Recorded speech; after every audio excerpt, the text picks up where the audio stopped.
Shri S Siddappa ಸ್ಮಾರಕ ಪ್ರೌಢಶಾಲೆ ಮುತ್ತಗದೂರು 10ನೇ ತರಗತಿ ವಿದ್ಯಾರ್ಥಿಗಳು. ಸಮಾಜ ವಿಜ್ಞಾನ ವಿಷಯದ ಮೈಸೂರಿನ ಒಡೆಯರು ಹಾಗೂ ಕರ್ನಾಟಕದಲ್ಲಿ ಬ್ರಿಟಿಷ್ ಆಳ್ವಿಕೆಯ ಪ್ರತಿರೋಧಗಳು ಈ ಪಾಠದ ವಿಷಯ ಮಂಡನೆ ಮಾಡಲು ಎಲ್ಲರೂ ಸಿದ್ಧರಾಗಿ ಬಂದಿದ್ದೇವೆ. ನನ್ನ ಹೆಸರು ತನುಜಾ. ನನ್ನ ಹೆಸರು ಕೃತಿಕಾ. ನನ್ನ ಹೆಸರು ಸಿಂಧು. ನನ್ನ ಹೆಸರು ಲಾವಣ್ಯ. ನನ್ನ ಹೆಸರು ಚಿದಾನಂದ. ನನ್ನ ಹೆಸರು ಸ್ವಾಮೀಜಿ. ನನ್ನ ಹೆಸರು ಸಿದ್ಧಾರ್ಥ. ನನ್ನ ಹೆಸರು ಅಬು ಸಾಲೆಹ.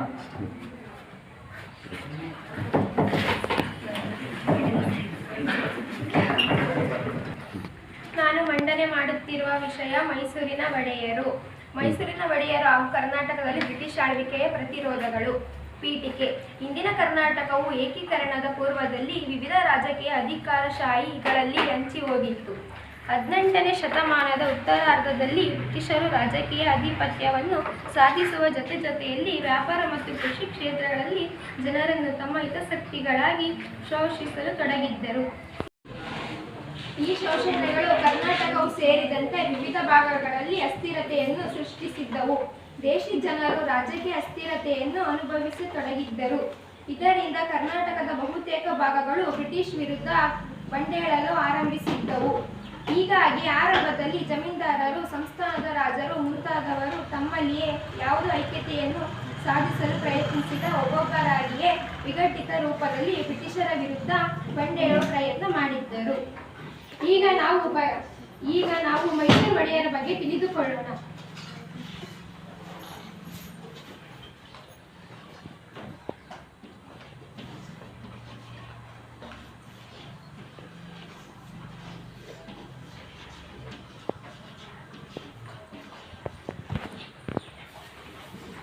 ಇವರ ಕಾಲ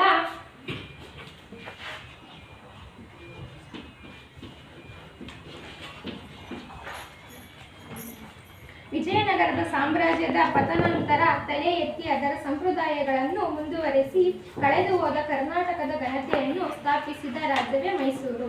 ಮೈಸೂರು ನಗರದ ಬಳಿಯ ಹದಿನಾಡು ಎಂಬ ಪಾಳೆಪಟ್ಟಿನಲ್ಲಿ ಶ್ರೀರಂಗಪಟ್ಟಣದ ಮಂಡಲಿಕನಿಗೆ ಅಧೀನವಾಗಿ ಚಾಮರಾಜ ಎಂಬುದನ್ನು ಆಳುತ್ತಿದ್ದನು. ಗಂಡು ಮಕ್ಕಳಿಲ್ಲದೆ ಇವನ ಕಾಲಾಂತರದ ಅವನು ದಳವಾಯಿ ಕಾಳುಗೆಳೆಯ ಮರನಾಯಕನು ರಾಜ್ಯಾಡಳಿತ ಮಾಡುತ್ತಿದ್ದ. ರಾಜಕುಮಾರಿಯನ್ನು ತನಗೆ ವಿವಾಹ ಮಾಡಿಕೊಡಬೇಕೆಂದು ಒತ್ತಾಯ ಮಾಡಿದ್ದನು. ಆದರೆ ಇದಕ್ಕೆ ಯಾರೂ ಒಪ್ಪಿಗೆ ನೀಡಲಿಲ್ಲ. ಇದೇ ವೇಳೆಗೆ ಗುಜರಾತಿನ ದ್ವಾರಕೆಯಿಂದ ಯದುರಾಯನು ತನ್ನ ತಮ್ಮ ಕೃಷ್ಣರಾಯನೊಂದಿಗೆ ಮೈಸೂರಿಗೆ ಬಂದನು. ತನಗಾಗಿಯೇ ಮುಂದೆ ಒಂದು ರಾಣಿಗೆ ಸಹಾಯ ಮಾಡಲು ಒಪ್ಪಿ ಮರನಾಯಕನು ಕೊಂದನು. ಇದರಿಂದ ಸಂತೋಷಗೊಂಡ ರಾಣಿಯು ತನ್ನ ಮಗಳನ್ನು ಯದುರಾರಿಗೆ ವಿವಾಹ ಮಾಡಿಕೊಟ್ಟು ರಾಜ್ಯವನ್ನು ನೀಡಿದಾಗ ಒಡೆಯರ ವಂಶವು ಸ್ಥಾಪನೆ ಆಯಿತು. ಅದನ್ನು ಯದುರಾಯದಿಂದ ಚಾಮರಾಜ ಒಡೆಯವರಿಗೆ 25 ಅರಸುಗಳು ಆಳಿದ್ದರು. ಅವರಲ್ಲಿ ಕೆಲವು ಮುಖ್ಯರಾದವರನ್ನು ತಿಳಿಯೋಣ. ನೆಕ್ಸ್ಟ್ ರಾಜ ಒಡೆಯರು.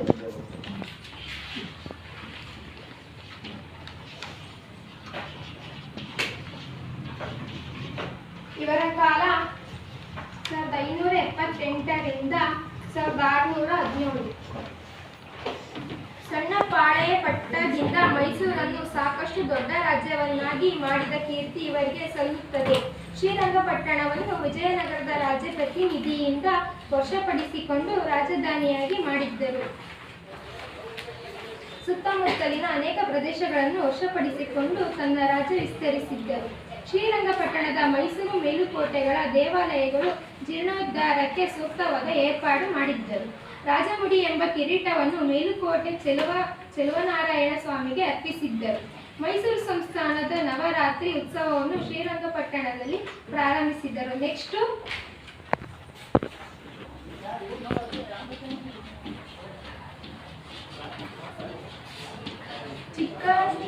ಚಿಕ್ಕದೇವರಾಜ ಒಡೆಯರು.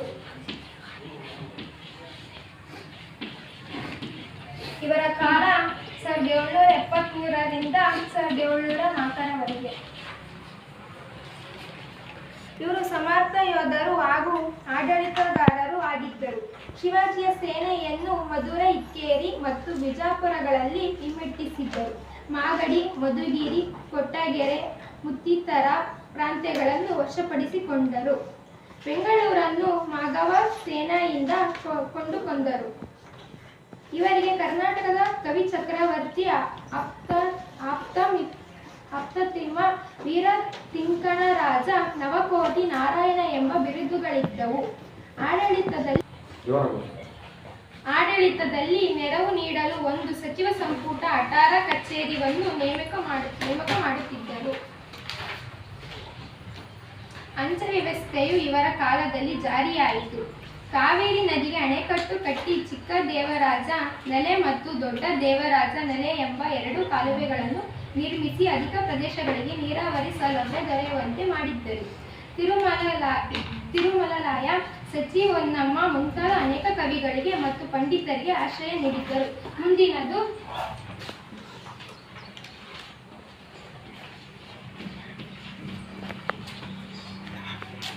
ಮಿಷನರುಗಳ ಆಡಳಿತ.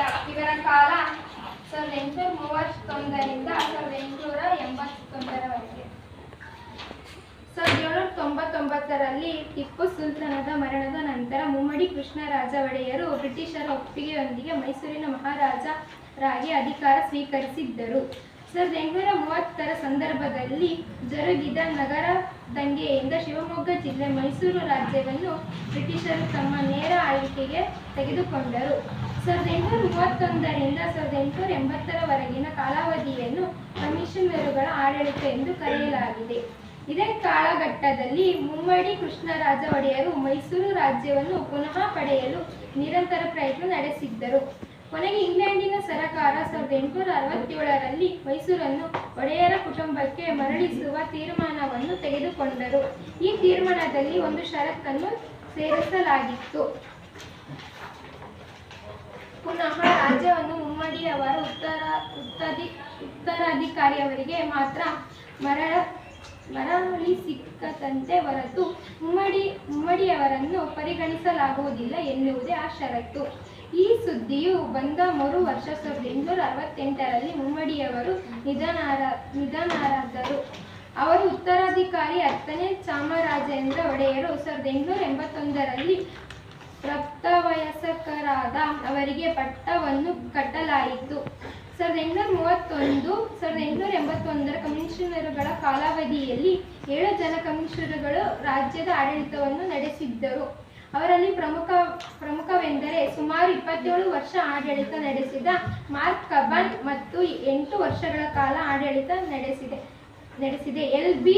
ಬೌರಿಂಗ್. ವಿಶೇಷವಾಗಿ ಕಬ್ಬನ್ ಅವರ ಆಡಳಿತಾವಧಿಯಲ್ಲಿ ಇಂಗ್ಲಿಷ್ ಶಿಕ್ಷಣದ ನ್ಯಾಯಾಂಗ ವ್ಯವಸ್ಥೆಯನ್ನು ಸೇರಿದಂತೆ ವಿವಿಧ ಕ್ಷೇತ್ರಗಳಲ್ಲಿ ಆಧುನೀಕರಣಗೊಳಿಸಲಾಯಿತು.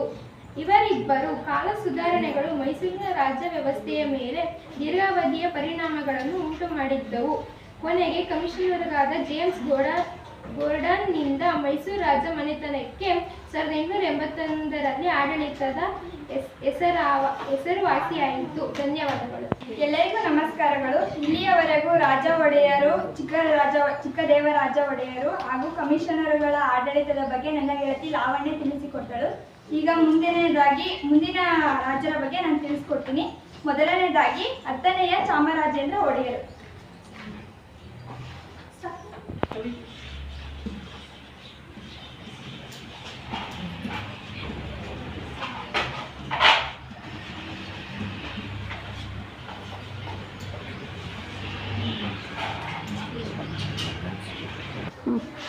ಹತ್ತನೆಯ ಚಾಮರಾಜೇಂದ್ರ ಒಡೆಯರು ಇವರ ಕಾಲಾವಧಿ 1881ರಿಂದ 1894ರವರೆಗೆ.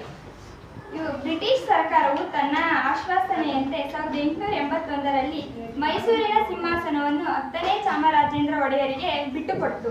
ಆಗ ಇವರ ಜೊತೆಗೆ ದಿವಾನ ಅಂದ್ರೆ ಯಾರಾದ್ರೂ ಹೇಳ್ತೀರಾ? ದಿವಾನ ಮಂತ್ರಿ ಅಥವಾ ಸಚಿವರನ್ನಾಗಿ ಸಿ. ರಂಗಾಚಾರ್ಯರವರನ್ನು ನೇಮಿಸಿತು. ಇವರು ಒಳ್ಳೆಯ ಆಡಳಿತಗಾರರು, ಧಾರಾಳ ಮನೋಭಾವದವರು ಆಗಿದ್ದರು. ಅವರು ಮೈಸೂರು ಪ್ರಜಾಪ್ರತಿನಿಧಿ ಸಭೆಯನ್ನು ಪ್ರಾರಂಭಿಸಿದರು. 1881ರಲ್ಲಿ ಕೋಲಾರದ ಚಿನ್ನದ ಗಣಿ, 1882ರಲ್ಲಿ ಬೆಂಗಳೂರಿನಿಂದ ಮೈಸೂರು ರೈಲು ಮಾರ್ಗವನ್ನು ಆರಂಭಿಸಿದರು. ನೆಕ್ಸ್ಟ್ 1883ರಲ್ಲಿ ರಂಗಾಚಾರ್ಯರು ಕಾಲಾವಧಿ ನಂತರ ಕೆ. ಶೇಷಾದ್ರಿ ಅಯ್ಯರ್ ದಿವಾನರಾದರು. ರಾಜ್ಯದ ವಿವಿಧ ಅಧಿಕಾರ ಸ್ಥಾನಗಳಲ್ಲಿ ಕೆಲಸ ಮಾಡಿದ ಇವರು ಹಲವು ಹೊಸ ರೈಲು ಮಾರ್ಗಗಳ ನಿರ್ಮಾಣಕ್ಕೆ ಕಾರಣಕರ್ತರಾದರು. ಆಡಳಿತ ಸೇವೆಗಾಗಿ ಪ್ರತಿಭಾವಂತ ಯುವಕರನ್ನು ಆಯ್ಕೆ ಮಾಡಲು ಮೈಸೂರು ಸಿವಿಲ್ ಸರ್ವಿಸ್ ಪರೀಕ್ಷೆಯನ್ನು ಆರಂಭಿಸಿದರು.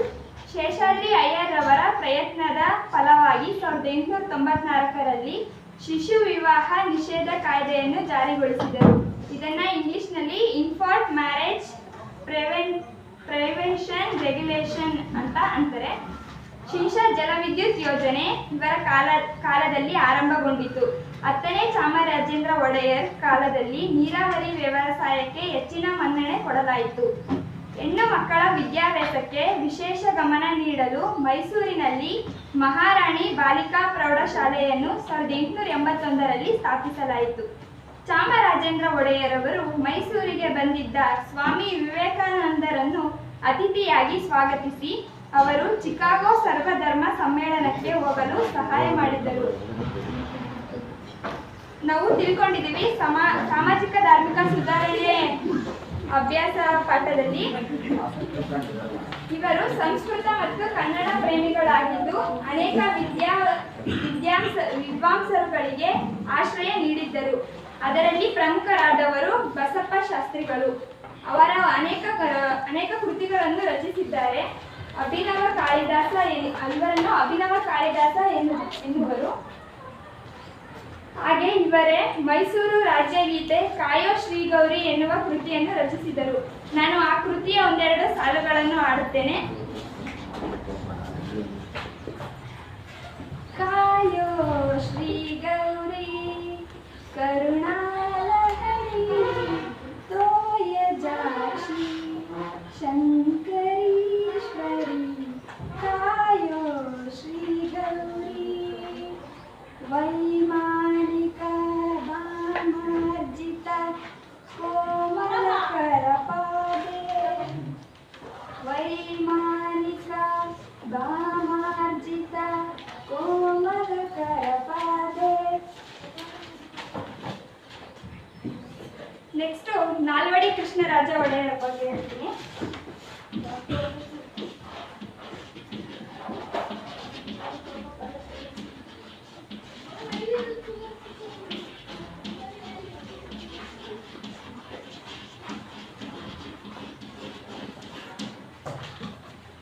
ನಾಲ್ವಡಿ ಕೃಷ್ಣರಾಜ ಒಡೆಯರು ಇವರ ಕಾಲಾವಧಿ 1894ರಿಂದ 1940ರವರೆಗೆ.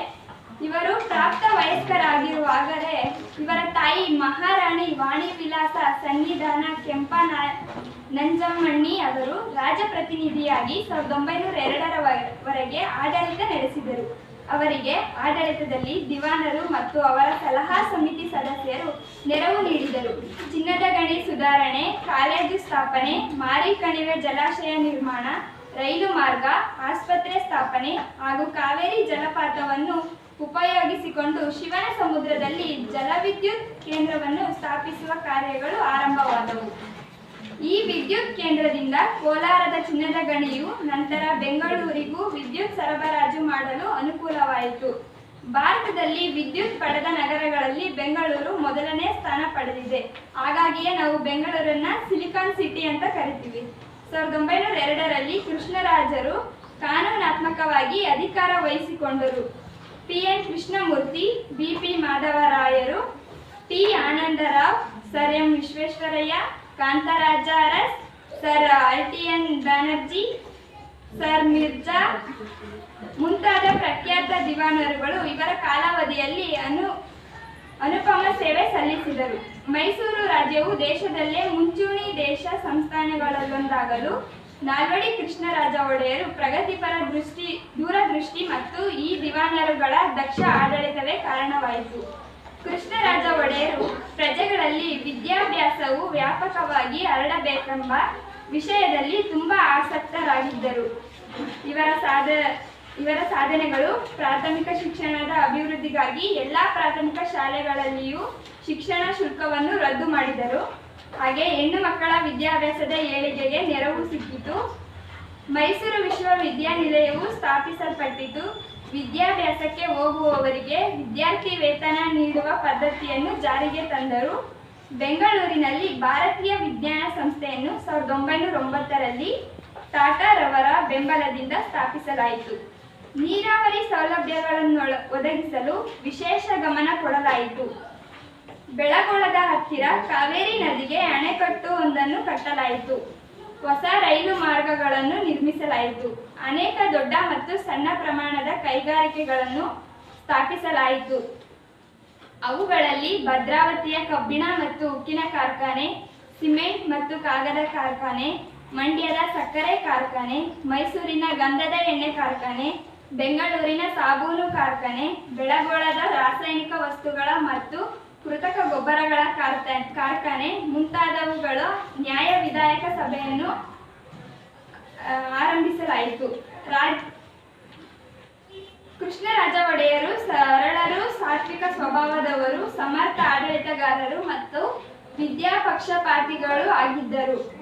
ಅವರಿಗೆ ಲಲಿತ ಕಲೆಗಳಲ್ಲಿ ತುಂಬಾ ಅಭಿರುಚಿ. ಸಂಗೀತ ವಿದ್ವಾಂಸರುಗಳಿಗೆ ಪ್ರೋತ್ಸಾಹ ನೀಡಿದ್ದರು. ಪ್ರಸಿದ್ಧ ವಿದ್ವಾಂಸರುಗಳಾದ ಶ್ಯಾಮಶಾಸ್ತ್ರಿ, ಎಂ ಹಿರಿಯಣ್ಣ, ವೀಣೇಶಣ್ಣ, ಸಾಂಬಯ್ಯ, ಬಿಡಾರಂ ಕೃಷ್ಣಪ್ಪ, ಮುತ್ತಯ್ಯ, ಭಗವತ್ ವಾಸುದೇವ, ಟಿ ಚೌಡಯ್ಯ ಮುಂತಾದವರು ನಾಲ್ವಡಿ ಕೃಷ್ಣರಾಜ ಒಡೆಯರ ಪ್ರೋತ್ಸಾಹ ಪಡೆದರು. ಅವರ ಆಡಳಿತದಿಂದಾಗಿ ಮೈಸೂರು ಮಾದರಿ ರಾಜ್ಯ ಎಂಬ ಹೆಸರನ್ನು ಪಡೆದಿತ್ತು. ಮಹಾತ್ಮ ಗಾಂಧಿಯವರು ನಾಲ್ವಡಿ ಕೃಷ್ಣರಾಜ ಒಡೆಯರನ್ನ ರಾಜಶ್ರೀ ಎಂದು ಕರೆದಿದ್ದರು. ಇವರನ್ನು ಸಾಮಾಜಿಕ ಕಾನೂನುಗಳ ಹರಿಕಾರ ಎನ್ನುವರು. ಇವರ ಕಾಲದಲ್ಲಿ ಪ್ರಜಾಪ್ರತಿನಿಧಿ ಸಭೆ ಮತ್ತು ನ್ಯಾಯ ವಿಧಾಯಕ ಸಭೆ ರೂಢಿಯಲ್ಲಿದ್ದವು. ಜಯಚಾಮರಾಜ ಒಡೆಯರು.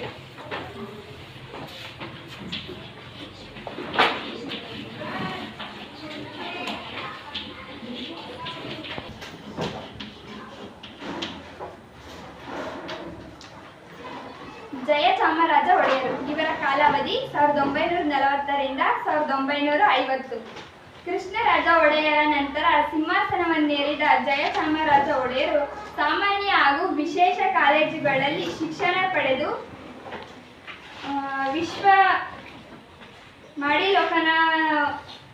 ಮಾಡಿಲೋಕನಾನುಭವ ಪಡೆದವರಾಗಿದ್ದರು. ಮಿರ್ಜಾ ಇಸ್ಮಾಯಿಲ್, ನ್ಯಾಪ್ತಿ ಮಾಧವರಾವ್ ಹಾಗೂ ಆರ್ಕಾಟ್ ರಾಮಸ್ವಾಮಿ ಮೊದಲಿಯಾರ್ನಂತಹ ದಿವಾನರುಗಳ ಸೇವೆಯ ದೊರಕಿತು. ಜಯಚಾಮರಾಜರು ವಿದ್ವಾಂಸರು, ಸಂಗೀತಜ್ಞರು, ಸಾಹಿತ್ಯ ಕಲೆಗಳ ಪೋಷಕರಾಗಿದ್ದರು. ಅನೇಕ ಗ್ರಂಥಗಳನ್ನು ರಚಿಸಿದ್ದರು. ಅಲ್ಲದೆ ಭಕ್ತಿಗೀತೆಗಳನ್ನು ಕೂಡ ರಚಿಸಿದ್ದರು. ಭಾರತ ಸ್ವತಂತ್ರ ನಂತರ ಮೈಸೂರು ರಾಜ್ಯದ ಪ್ರಮುಖರಾಗಿದ್ದರು. ಇಷ್ಟು ಸೆಮಿನಾರ್ ಮಾಡಲು ನನಗೆ ಅವಕಾಶ ಕೊಟ್ಟ ತಮ್ಮೆಲ್ಲರಿಗೂ ಧನ್ಯವಾದಗಳು.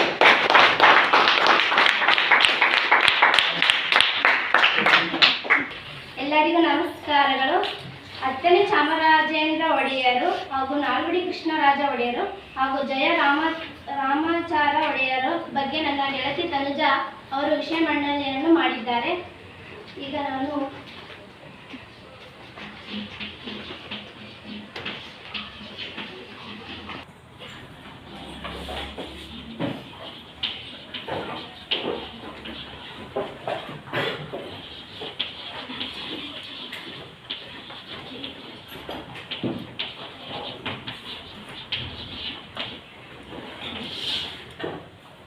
ಕರ್ನಾಟಕದಲ್ಲಿ ಬ್ರಿಟಿಷ್ ಆಡಳಿತ ಪ್ರತಿರೋಧಗಳು.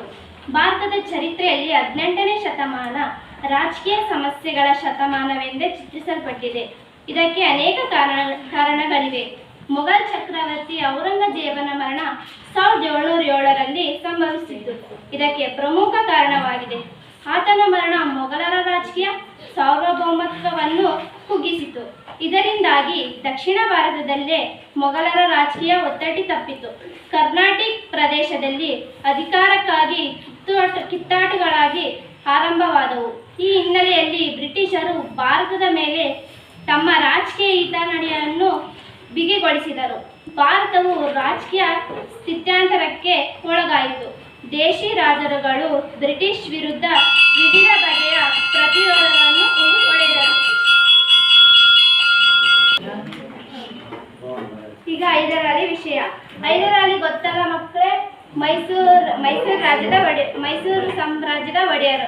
ಇವನು ಬಹಳ ಅವಿದ್ಯಾವಂತ. ಇವನು ಶಸ್ತ್ರ ಮತ್ತು ಯುದ್ಧಗಳಲ್ಲಿ ಬಹಳ ಪರಿಣಿತನಾಗಿದ್ದನು. 1704ರಲ್ಲಿ ಸಂಭವಿಸಿದ ಚಿಕ್ಕದೇವರಾಯ ಒಡೆಯರ ಮರಣ ಮೈಸೂರು ರಾಜ್ಯದ ರಾಜಕೀಯ ಬೆಳವಣಿಗೆಯ ಮೇಲೆ ದುಷ್ಪರಿಣಾಮಗಳನ್ನು ಬೀರಿತು. ಇವರ ಮರಣದಿಂದಾಗಿ ಉತ್ತರಾಧಿಕಾರತ್ವ ಸಮಸ್ಯೆ ಕಂಡುಬಂದಿದ್ದರ ಜೊತೆಗೆ ಆಡಳಿತವು ಕುಸಿಯಿತು. ಈ ಬೆಳವಣಿಗೆಗಳು ಈ ಕಾಲದ ಮೈಸೂರಿನ ರಾಜಕೀಯವನ್ನು ಮುಸುಗೊಳಿಸಿತು. ಈ ರೀತಿಯ ಅತಂತ್ರ ಸನ್ನಿವೇಶಗಳ ಹಿನ್ನೆಲೆಯಲ್ಲಿದ್ದ ಮೈಸೂರು ಮತ್ತು ಕರ್ನಾಟಕ ಪ್ರಾಂತ್ಯಗಳ ಭೂ ಪ್ರದೇಶದಲ್ಲಿ ಹೈದರ್ ಅಲಿಯು ರಾಜಕೀಯ ಪ್ರಾಮುಖ್ಯತೆಯನ್ನು ಗಳಿಸಿದರು. ಹೈದರ್ ಅಲಿಯು ಬಹುಬೇಗನೆ ಶಸ್ತ್ರಗಳ ಉಪಯೋಗ ಮತ್ತು ಪ್ರಯೋಗಗಳಲ್ಲಿ ಖ್ಯಾತಿಗಳಿಸಿ ಚುರುಕಿನ ಸೈನಿಕ ಕಾರ್ಯಾಚರಣೆಗಳ ಮೂಲಕ ದಳವಾಯಿಗಳ ಬಲ ಕುಂದಿಸಿ ಅರಸರಾಗಿದ್ದ 2ನೇ ಕೃಷ್ಣರಾಜ ಒಡೆಯರನ್ನು ಗೃಹಬಂದಿನಲ್ಲಿರಿಸಿ ಅಧಿಕಾರವನ್ನು ತನ್ನ ಕೈಗೆತ್ತಿಸಿಕೊಂಡನು. ಮರಾಠರು ಹೈದರಾಬಾದಿನ ನಿಜಾಮ ಮತ್ತು ಆರ್ಕಟಿನ ನವಾಬರು ತಮ್ಮ ರಾಜಕೀಯ ಅಸ್ತಿತ್ವ ಮತ್ತು ಮೇಲ್ಮೈ ಸಾಧನೆಗಳಾಗಿ ಹೋರಾಟಗಳಲ್ಲಿ ನಿರಂತರಾಗಿದ್ದರು. ಈ ಸಂಕ್ರಮಣ ಸಂದರ್ಭವನ್ನು ತಮ್ಮ ರಾಜಕೀಯ ಪ್ರಾಬಲ್ಯಕ್ಕಾಗಿ ಬ್ರಿಟಿಷರು ಮತ್ತು ಫ್ರೆಂಚರು ಬಳಸಿಕೊಳ್ಳತೊಡಗಿದರು. ಈಗ ಆಂಗ್ಲ ಮೈಸೂರು ಯುದ್ಧಗಳು.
ಮೊದಲನೇ ಆಂಗ್ಲೋ ಮೈಸೂರು ಯುದ್ಧ 1767ರಲ್ಲಿ ಪ್ರಾರಂಭವಾದ ಇದು 1769ರಲ್ಲಿ ಅಂತ್ಯಗೊಂಡಿತು.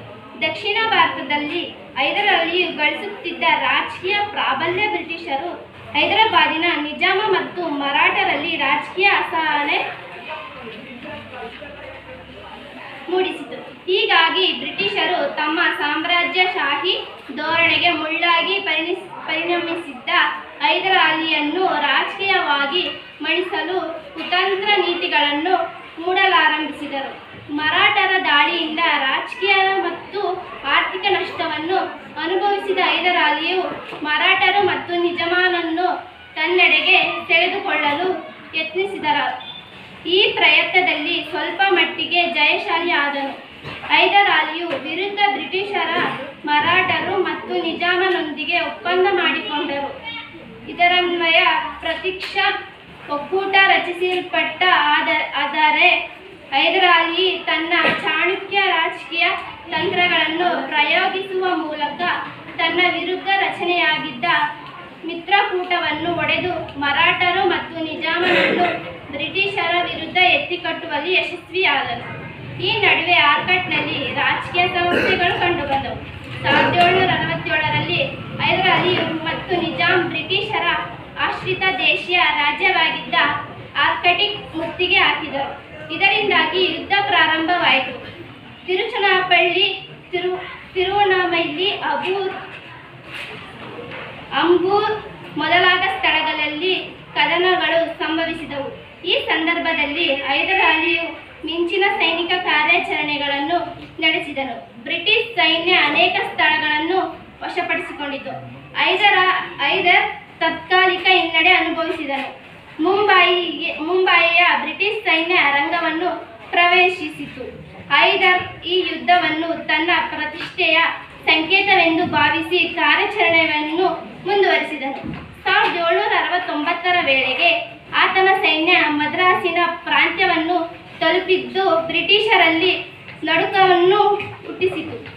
ಅನಿವಾರ್ಯವಾಗಿ ಬ್ರಿಟಿಷರು ಹೈದರ್ ಅಲಿಯೊಂದಿಗೆ ಚರ್ಚೆ ಮತ್ತು ಸಂಧಾನಗಳ ಮೂಲಕ ಮದ್ರಾಸ್ ಒಪ್ಪಂದ ಮಾಡಿಕೊಂಡು ಮೊದಲನೇ ಆಂಗ್ಲೋ ಮೈಸೂರು ಯುದ್ಧ 1769ರಲ್ಲಿ ಸಹಿ ಹಾಕಲ್ಪಟ್ಟ ಮದ್ರಾಸ್ ಒಪ್ಪಂದದೊಂದಿಗೆ ಕೊನೆಯಾಯಿತು. ಮಕ್ಕಳೇ, ಮೊದಲನೇ ಆಂಗ್ಲೋ ಮೈಸೂರು ಯುದ್ಧ ಯಾವ ಹೆಸರಿನಿಂದ ಒಪ್ಪಂದ ಮಾಡಲಾಗಿತ್ತು?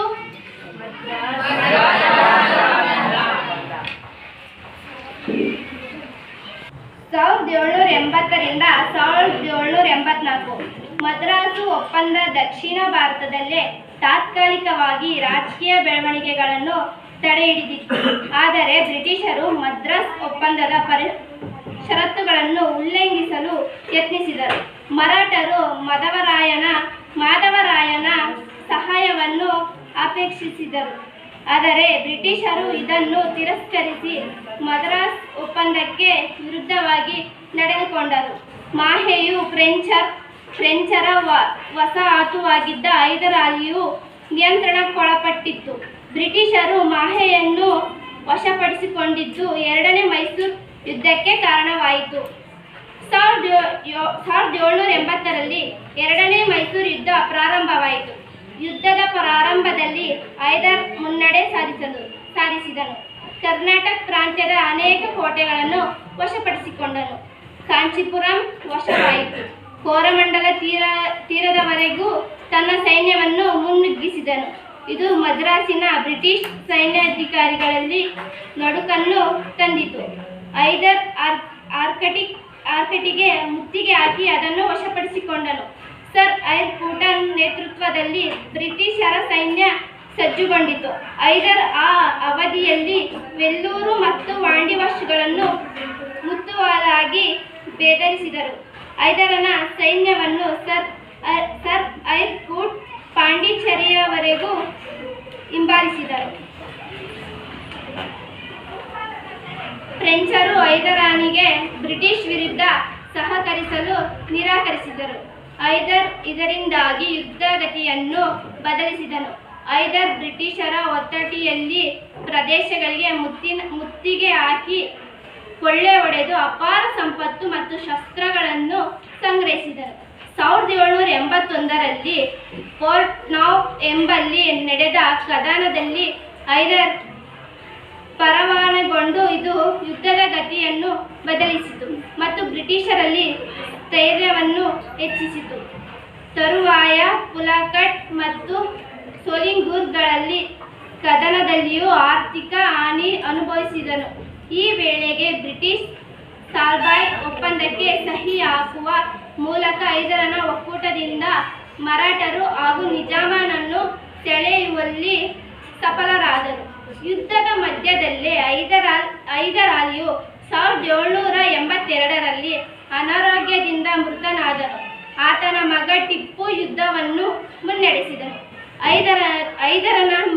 ಹೈದರನ ಮರಣ ಸಂದರ್ಭದಲ್ಲಿ ಮಲಬಾರ್ ಪ್ರಾಂತ್ಯದಲ್ಲಿ ನಡೆದ ಯುದ್ಧದಲ್ಲಿ ಟಿಪ್ಪು ತೊಡಗಿದ್ದನು. ಟಿಪ್ಪುವಿನ ಅನುಪಸ್ಥಿತಿಯ ಲಾಭ ಪಡೆದು ಬ್ರಿಟಿಷರು ಬಿದನೂರು ಮತ್ತು ಮಂಗಳೂರನ್ನು ವಶಪಡಿಸಿಕೊಳ್ಳುವಲ್ಲಿ ಹವಣಿಸಿದರು.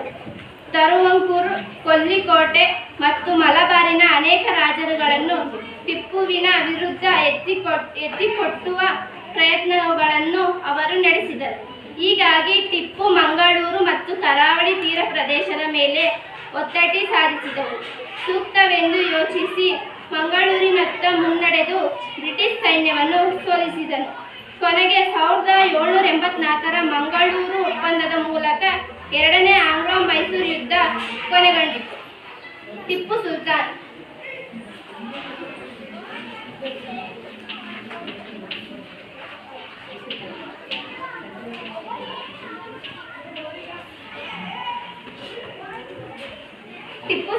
ಹೈದರ್ ಅಲಿಯ ಮಗ.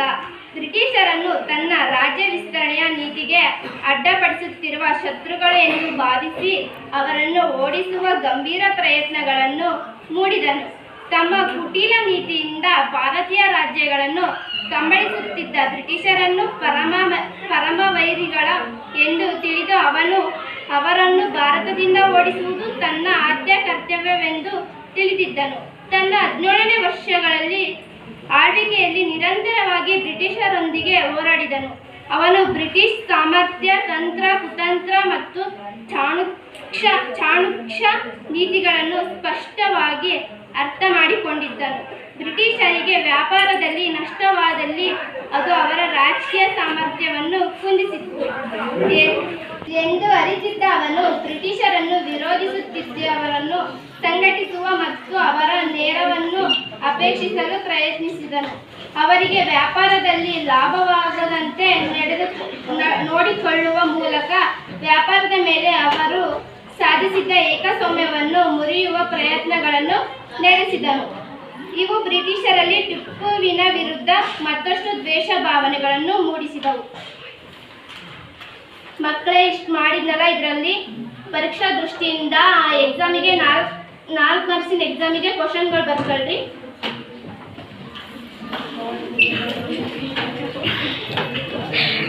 ಮೊದಲನೇ ಕ್ವಶನ್, ಹೈದರ್ ಅಲಿ ಹೇಗೆ ಅಧಿಕಾರಕ್ಕೆ ಬಂದನು? ಹೈದರ್ ಅಲಿ ಹೇಗೆ ಅಧಿಕಾರಕ್ಕೆ ಬಂದನು?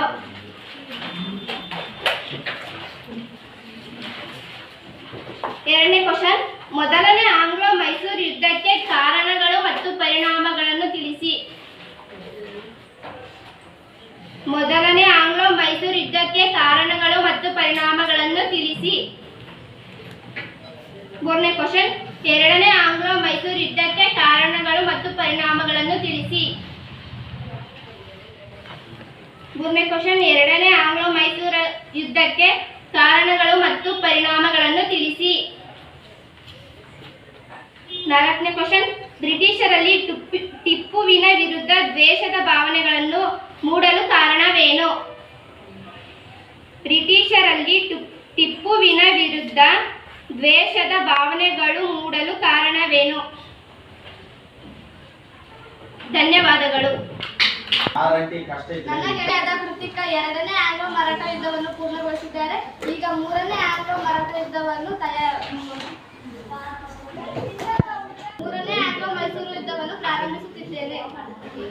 ಮೂರನೇ ಆಂಗ್ಲೋ ಮೈಸೂರು ಯುದ್ಧ. ಈ ಯುದ್ಧಕ್ಕೆ ನೇರ ಕಾರಣ ಯಾವುದೆಂದರೆ ತಿರುವಾಂಕೂರು ರಾಜಕಾರಣಕ್ಕೆ ಸಂಬಂಧಿಸಿದ ಪ್ರಶ್ನೆ. ಆ ರಾಜ್ಯದ ರಾಜ ನೆರೆಯ ಕೊಚ್ಚಿ ಸಂಸ್ಥಾನದಲ್ಲಿ ಬ್ರಿಟಿಷರು ಬೆಂಬಲದಿಂದ ಕೋಟೆಯನ್ನು ನಿರ್ಮಿಸಿದನು ಮತ್ತು ಆತನ ಡಚ್ಚರಿಂದ ಆಯಾಕೋಟ ಮತ್ತು ಕಾಂಗನೂರು ಕೋಟೆಯನ್ನು ಪಡೆದುಕೊಂಡನು. ಇದು ಮಂಗಳೂರು ಒಪ್ಪಂದದ ಷರತ್ತುಗಳನ್ನು ಉಲ್ಲಂಘನೆಯಾಗಿತ್ತು. ಬ್ರಿಟಿಷರು ಜನರಲ್ ಮೆಡೋಸನ್ ನಾಯಕತ್ವದಲ್ಲಿ ಕಾರವಾರ, ಕೊಯಮತ್ತೂರು, ದಿಂಡಿಗಲ್ ಮೊದಲಾದವುಗಳನ್ನು ವಶಪಡಿಸಿಕೊಂಡರು.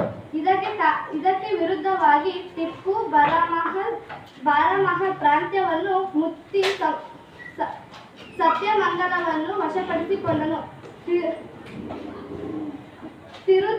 ತಿರುಚನಾಪಳ್ಳಿಯಲ್ಲಿ ಮುತ್ತಿ ಇದನ್ನು ವಶಪಡಿಸಿಕೊಳ್ಳುವ ನಿಟ್ಟಿನಲ್ಲಿ ಆತನು ಸೈನಿಕ ಕಾರ್ಯಾಚರಣೆಗಳನ್ನು ನಡೆಸಿದನಾದರೂ ಅದು ಫಲ ನೀಡಲಿಲ್ಲ. ಈ ಸಮಯದಲ್ಲಿ ಲಾರ್ಡ್ ಕಾರ್ನ್ವಾಲಿಸ್ ಬ್ರಿಟಿಷ್ ಸೈನ್ಯದ ನಾಯಕತ್ವವನ್ನು ವಶಪಡಿಸಿಕೊಂಡನು. ಇದು ಯುದ್ಧದ ಗತಿಯನ್ನು ಬದಲಾಯಿಸಿತು. ಬ್ರಿಟಿಷ್ ಸೈನ್ಯ ಕಾರ್ನ್ವಾಲಿಸನ ನೇತೃತ್ವದಲ್ಲಿ ಕೋಲಾರ ಮತ್ತು ಹೊಸಕೋಟೆಯನ್ನು ವಶಪಡಿಸಿಕೊಂಡನು. ಬೆಂಗಳೂರಿನಲ್ಲಿ ಮುನ್ನುಗ್ಗಿತ್ತು. ಬೆಂಗಳೂರು ವಶಪಡಿಸಿಕೊಂಡು ಕೋಟೆಯನ್ನು ಆಳುಗೆಡವಿತು. ಬೆಂಗಳೂರು ವಶಪಡಿಸಿಕೊಂಡು ಕಾರ್ನ್ವಾಲಿಸ್ ಟಿಪ್ಪುವಿನ ನಿರ್ನಾಮಕ್ಕಾಗಿ ನಿಜಾಮ ಮತ್ತು ಮರಾಠರು ನೇರವನ್ನು ಕೋರಿದನು. ನಿಜಾಮ ಮತ್ತು ಮರಾಠರು ಸಂಘಟಿತ ಸೈನ್ಯ ಬ್ರಿಟಿಷರೊಂದಿಗೆ ಸೇರುವುದರೊಂದಿಗೆ ಯುದ್ಧ ತಿರುವನ್ನು ಪಡೆದುಕೊಂಡಿತ್ತು. ಮರಾಠರು ಸವಣೂರು, ಗಜೇಂದ್ರಗಡ, ಲಕ್ಷ್ಮೇಶ್ವರ, ಹುಬ್ಬಳ್ಳಿ ಮೊದಲಾದವುಗಳನ್ನು ವಶಪಡಿಸಿಕೊಂಡರು. 1792ರಲ್ಲಿ ಸಂಘಟಿತ ಸೈನ್ಯ ಒಂದಾಗಿ ಕೋಟೆಯನ್ನು ವಶಪಡಿಸಿಕೊಂಡು ಶ್ರೀರಂಗಪಟ್ಟಣದ ಕಡೆ ಸಾಗಿತು. ರಾತ್ರಿ ವೇಳೆಯಲ್ಲಿ ಕೋಟೆಯನ್ನು ಆಳುಗೆಡವಿತು. ಇದರಿಂದ ವಿಚಲಿತಗೊಂಡ ಟಿಪ್ಪು ಬ್ರಿಟಿಷರೊಂದಿಗೆ ಒಪ್ಪಂದವನ್ನು ಮಾಡಿಕೊಳ್ಳಲು ನಿರ್ಧರಿಸಿದನು. ಇದು ಆತನಿಗೆ ಅನಿವಾರ್ಯವೂ ಆಗಿತ್ತು. 1792ರಲ್ಲಿ ಅಸ್ಸಾಂ ಷರತ್ತುಗಳನ್ನು ಹೊಂದಿದ್ದ ಶ್ರೀರಂಗಪಟ್ಟಣ ಒಪ್ಪಂದಕ್ಕೆ ಟಿಪ್ಪು ಸಹಿ ಹಾಕುವ ಮೂಲಕ ಯುದ್ಧಕ್ಕೆ ತೆರೆಯಾಯಿತು. ಈ ಒಪ್ಪಂದದ ಅನ್ವಯ ಮೂರನೇ ಆಂಗ್ಲೋ ಮೈಸೂರು ಯುದ್ಧ ಕೊನೆಗೊಂಡಿತು. ಟಿಪ್ಪುವನ್ನು ಮಣಿಸಲು ಬ್ರಿಟಿಷರು ಶ್ರೀರಂಗಪಟ್ಟಣ ಒಪ್ಪಂದದಲ್ಲಿ ಸಮಾನ ಷರತ್ತುಗಳನ್ನು ಇರುವಂತೆ ನೋಡಿಕೊಂಡರು. ಈ ಷರತ್ತುಗಳನ್ನು ಯಾವುವೆಂದರೆ ಟಿಪ್ಪು ತನ್ನ ಅರ್ಧ ರಾಜ್ಯ ಬಿಟ್ಟುಕೊಡುವುದು, 3 ಕೋಟಿ ರೂಪಾಯಿಗಳನ್ನು ಯುದ್ಧ ನಷ್ಟ ಭರ್ತಿಯಾಗಿ ಕೊಡುವುದು, ಯುದ್ಧ ನಷ್ಟ ಭರ್ತಿಗೆ ಗ್ಯಾರಂಟಿಯಾಗಿ ತನ್ನ ಇಬ್ಬರು ಗಂಡು ಮಕ್ಕಳನ್ನು ಒತ್ತೆಯಾಗಿ ನೀಡುವುದು ಮತ್ತು ಯುದ್ಧದ ಸಂದರ್ಭದಲ್ಲಿ ಸೆರೆ ಹಿಡಿಯಲಾಗಿದ್ದ ಸೈನಿಕರನ್ನು ಬಿಡುಗಡೆಗೊಳಿಸುವುದು. ಸಂದರ್ಭದಲ್ಲಿ ಸೆರೆ ಹಿಡಿಯಲಾಗಿದ್ದ ಸೈನಿಕರು ಬಿಡುಗಡೆಗೊಳಿಸಿದ್ದವು. ಇದರ ಅನ್ವಯ ಶ್ರೀರಂಗಪಟ್ಟಣದಿಂದ ಬ್ರಿಟಿಷರು ನೇತೃತ್ವದಲ್ಲಿ ಸಂಘಟಿತ ಸೈನ್ಯ ಹಿಂತೆಗೆಯಲಾಯಿತು. 4ನೇ ಆಂಗ್ಲೋ ಮೈಸೂರು ಯುದ್ಧ. ಟಿಪ್ಪು 3ನೇ ಆಂಗ್ಲೋ ಮೈಸೂರು ಯುದ್ಧದಲ್ಲಿ ಸೋಲನ್ನು ವೈಯಕ್ತಿಕವಾಗಿ ಸ್ವೀಕರಿಸಿ ಅದನ್ನು ಒಂದು ಪ್ರಮುಖ ಸವಾಲೆಂದು ಪರಿಗಣಿಸಿದನು. ಒಪ್ಪಂದದ ಅನ್ವಯ ಬ್ರಿಟಿಷರು ನೇತೃತ್ವದಲ್ಲಿ ಮಿತ್ರಕೂಟಕ್ಕೆ ನೀಡಬೇಕಾದ ಭೂಪ್ರದೇಶಗಳು ಮತ್ತು ಹಣವನ್ನು ಚಾಚು ತಪ್ಪದೆ ನಿಲ್ಲಿಸಿ ಒತ್ತೆಯಾಳಾಗಿ ಕಳುಹಿಸಿಕೊಟ್ಟಿದ್ದ. ತನ್ನ ಇಬ್ಬರು ಮಕ್ಕಳನ್ನು ಹಿಂದಕ್ಕೆ ಕರೆಸಿಕೊಂಡನು. ಟಿಪ್ಪು ಬ್ರಿಟಿಷರು ಅಧೀನದಲ್ಲಿ ಮಲಯಾಳಂ ಮಾತನಾಡುವ ಭೂಪ್ರದೇಶಗಳು ನ್ಯಾಯಯುತವಾಗಿ ತನಗೆ ಸೇರಬೇಕೆಂದು ವಾದಿಸಿದನು. ಆದರೆ ಬ್ರಿಟಿಷರು ಅದನ್ನು ಪುಷ್ಟೀಕರಿಸಲಿಲ್ಲ. ಲಾರ್ಡ್ ವೆಲೆನ್ಸಿ 1798ರಲ್ಲಿ ಭಾರತ ಗವರ್ನರ್ ಜನರಲ್ ಆಗಿ ನೇಮಗೊಂಡನು. ಟಿಪ್ಪುವಿನ ವಿರೋಧ ರಾಜಕೀಯ ಚಟುವಟಿಕೆಗಳು ಈತನ ಅವಧಿಯಲ್ಲಿ ಚುರುಕುಗೊಂಡವು. ಟಿಪ್ಪು ಭಾರತೀಯ ರಾಜರು ಒಕ್ಕೂಟವನ್ನು ತನ್ನೆಡೆಗೆ ಸೆಳೆಯಲು ಮಾಡುತ್ತಿದ್ದ ಪ್ರಯತ್ನಗಳು ಹಾಗೂ ತಮ್ಮ ಬದ್ಧ ವೈರಿಗಳನ್ನು ಫ್ರೆಂಚರೊಂದಿಗೆ ಟಿಪ್ಪು ಹೊಂದಿದ ಸಂಬಂಧಗಳು ವೆಲೆನ್ಸಿಯಲ್ಲಿ ಟಿಪ್ಪುವಿನ ವಿಚಾರದಲ್ಲಿ ಮತ್ತಷ್ಟು ದ್ವೇಷಭಾವನೆಗಳನ್ನು ಬೆಳೆಸಿದವು. ಟಿಪ್ಪು ಬ್ರಿಟಿಷರು ವಿರುದ್ಧವಾಗಿ ಫ್ರೆಂಚರು ಸಹಕಾರ ಪಡೆಯಲು ಪ್ರಯತ್ನಿಸಿ ರಾಯಭಾರಿಗಳನ್ನು ಕಳುಹಿಸಿದನು. ಇದು ಬ್ರಿಟಿಷರೊಂದಿಗೆ ಅಸಮಾಧಾನವನ್ನು ತಂದಿತು. ಟಿಪ್ಪು ಮತ್ತು ಫ್ರೆಂಚರು ನಡುವಿನ ಸ್ನೇಹ ಮುಂದೆ ತಮ್ಮ ಆಧಿಪತ್ಯಕ್ಕೆ ಮುಳುಗಾಗಬೇಕೆಂದು ಭಾವನೆಗಳನ್ನು ಬ್ರಿಟಿಷರಲ್ಲಿ ಬೆಳೆಯಿತು. ಹೊಸ ಷರತ್ತುಗಳನ್ನು ಒಳಗೊಂಡಿರುವ ಸಹಾಯ ಸೈನ್ಯ ಪದ್ಧತಿಯನ್ನು ಟಿಪ್ಪುವಿನ ಮೇಲೆ ಎರೆಯಲಾಯಿತು. ಆದರೆ ಟಿಪ್ಪು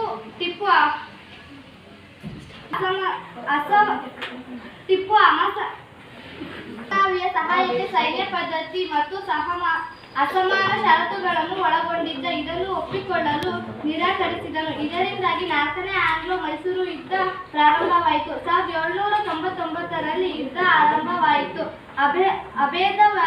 ಅಭೇದ್ಯವಾದ ಕೋಟೆಯನ್ನು ಬ್ರಿಟಿಷರು ಭೇದಿಸಿದರು. ಎರಡೂ ಸೈನ್ಯಗಳು ವೀರಾವೇಶದಿಂದ ಕಾದಾಡಿದವು. ಟಿಪ್ಪು ಮತ್ತು ಸೈನ್ಯವನ್ನು ಹುರಿದುಂಬಿಸುತ್ತಾ ಹೋರಾಡಿ 1799ರಲ್ಲಿ ಹತನಾದನು. ಅದನ್ನು ಮರಣ ಬ್ರಿಟಿಷರಿಗೆ ಇಡೀ ಭಾರತವೇ ತಮ್ಮ ಕೈವಶವಾದ ಸಂತೋಷವನ್ನು ತಂದಿತು. ನಂತರ ಬ್ರಿಟಿಷರು ಆತನು ಅತ್ತಾಕೋಟೆಯಲ್ಲಿದ್ದ ಭೌಗೋಳಿಕ ಪ್ರದೇಶವು ಮೈಸೂರು ಒಡೆಯರು ರಾಜವಂಶ ಪ್ರತಿನಿಧಿಗೆ ವರ್ಗಾಯಿಸಲ್ಪಟ್ಟಿತು. ಈ ಪ್ರದೇಶ ತರುವಾಯ ಮೈಸೂರು ಸಂಸ್ಥಾನವೆಂದು ಹೆಸರಾಯಿತು.